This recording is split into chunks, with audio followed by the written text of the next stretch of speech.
हमरे खातिर तहरा के दुनिया में भेजोले बारे है तो भगवान बड़ी फुर्सत से तोहरा के बनौले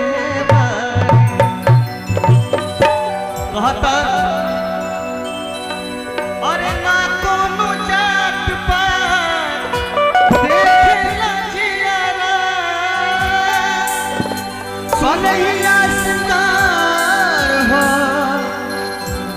नजरिया से होला ना कोनो हाथ ना बजरिया से उमरिया के रोग और नजरिया से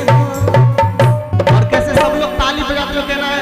छीटा जवानी की ओरे दो मनवा से मनवा के जुरे दो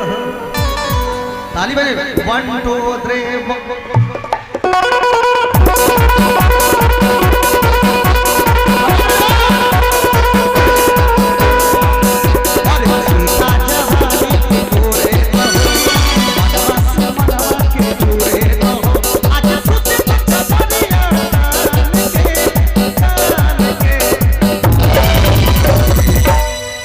आगे की लाइन क्या है?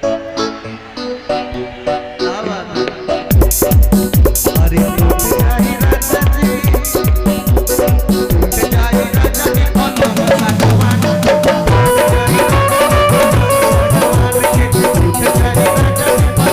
और मैं चाहूंगा अमृता दीक्षित जी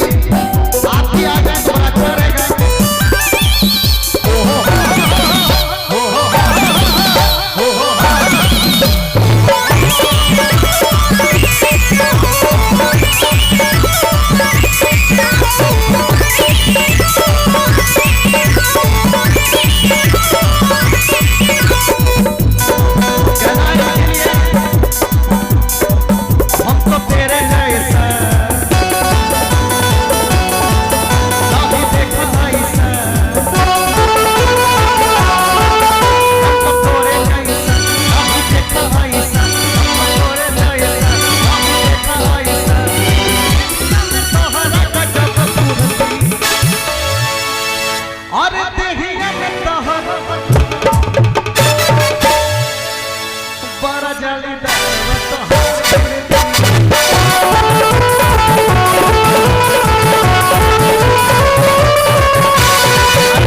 इनके लफ्ज़ हैं और उनको देख करके मुझे बस एक गाना याद आ गया। तू लगा मुझे लिपस्टिक तू लगा मुझे लिपस्टिक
पुदीना ले लो पुदीना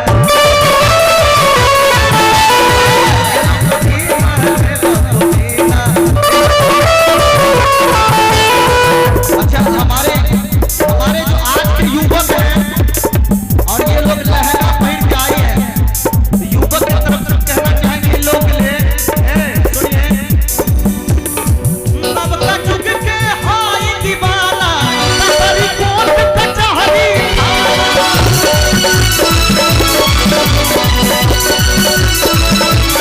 नवका चुग के हाय दीवाना सारी कोट कचहरी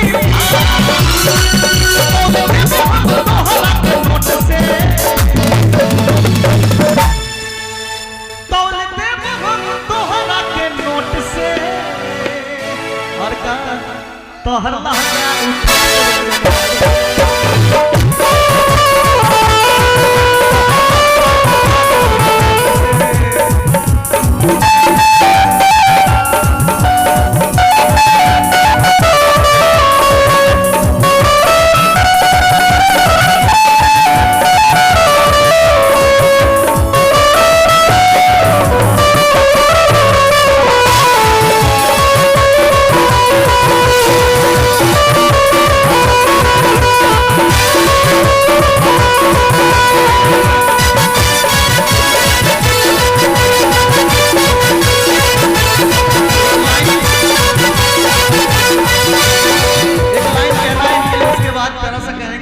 अरे हट हट हट रह बच के